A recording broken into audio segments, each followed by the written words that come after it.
Le ladoum, en fait, il ne faut pas voir la chair. Si on regarde la chair uniquement, on se dira que le ladoum coûte cher. Mais ce n'est pas la chair qu'il faut voir, c'est un sujet améliorateur dont on peut se servir pour améliorer le cheptel, dont on peut se servir pour augmenter la production de viande locale, dont on peut se servir pour assurer l'autosuffisance en mouton, dont on peut se servir pour créer l'emploi pour les jeunes, dont on peut se servir pour véritablement développer notre économie locale.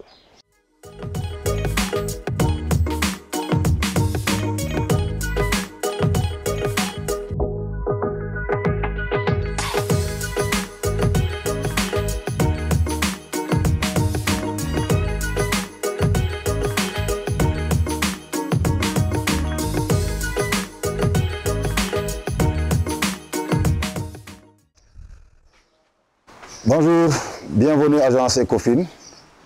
Je vous fais visiter la bergerie Galoya.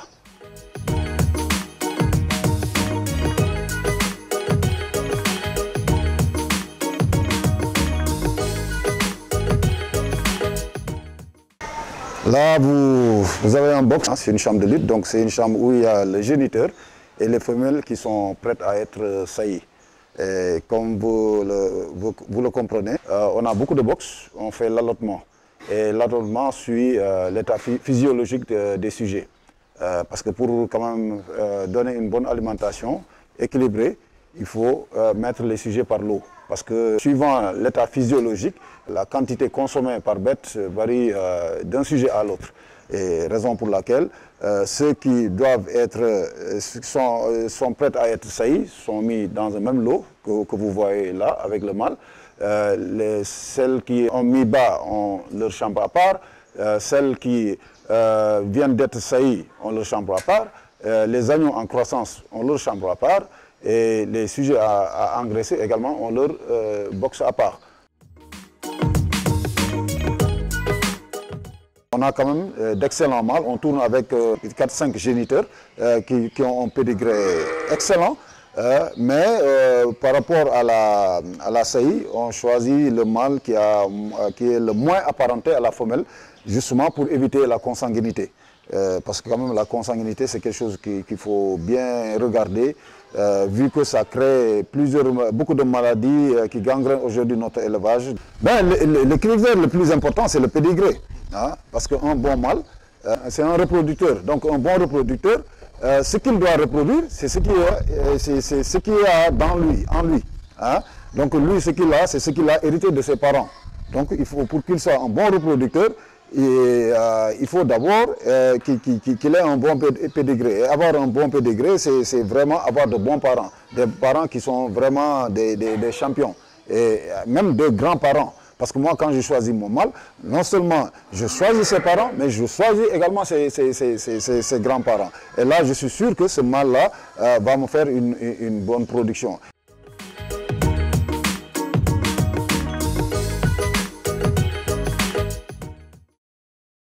Là, vous voyez, c'est des femelles, elles sont juste à un mois et demi de saillie. Donc, en ce moment-là, on doit les dégraisser. Donc c'est pour cela qu'on les a mis ensemble. Parce que la gestation, c'est 150 jours. Et les 100 premiers jours, le fœtus ne se développe pas assez, c'est comme une goutte d'eau dans le ventre de la maman. Et en ce moment-là, on en profite pour dégraisser la femelle, pour libérer la graisse qu'il y a dans le ventre, afin que plus tard, lors des 50 derniers jours, quand le fœtus va se développer d'une manière vraiment exponentielle, le fœtus aura besoin d'espace. Les agneaux, quand ils sont sevrés, nous en général, on fait la sélection. On choisit ceux qu'on veut renouveler comme futurs géniteurs et le reste, on le vend, on le met sur le marché.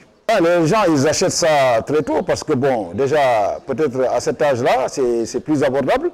Et secondo, en fait, ils achètent, c'est les parents c'est la génétique qu'ils achètent. Hein.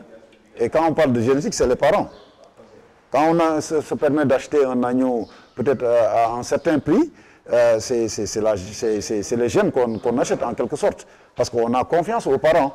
On se dit que voilà, sa mère, son père, c'est des champions, ses grands-parents, c'est des champions. Donc forcément, cet agneau-là, s'il n'y a pas d'accident, il sera champion. Et ça peut nous pousser à payer un certain prix pour pouvoir l'acquérir. Ici, peut-être l'agneau le moins cher, peut-être, on le va à 1,5 million. Ça peut être même à la naissance. Tout dépend du client, tout dépend de l'option qu'on prend, selon qu'on vend ou qu'on ne vend pas. Donc, parfois, il nous arrive de vendre même au premier jour de la naissance. Parfois, c'est un mois après, parfois c'est au moment du sevrage. Parfois vous entendez quelqu'un dire voilà, j'ai vendu mon géniteur à plus de 20 millions ou bien j'ai refusé 25 millions. Mais ça peut arriver parce que c'est des géniteurs d'exception.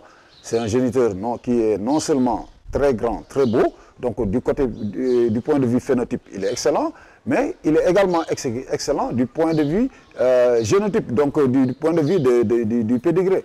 Vous pouvez acheter un mâle par exemple à 30 millions, hein, mais ce mâle-là, il est tellement bon que ces petits se vendent comme des petits pains à 2 millions par exemple. Mais ce mâle-là, vous l'amenez dans votre bergerie, hein, vous avez une vingtaine de femelles, mais il vient au bout de 6 mois, il vous donne, même s'il n'y a pas de portée gémellaire, il vous donne 20 sujets. 20 sujets que vous vendez à 2 millions, ça vous fait 40 millions. Donc au bout de 6 mois, vous le rentabilisez. Donc c'est comme ça que les gens doivent raisonner.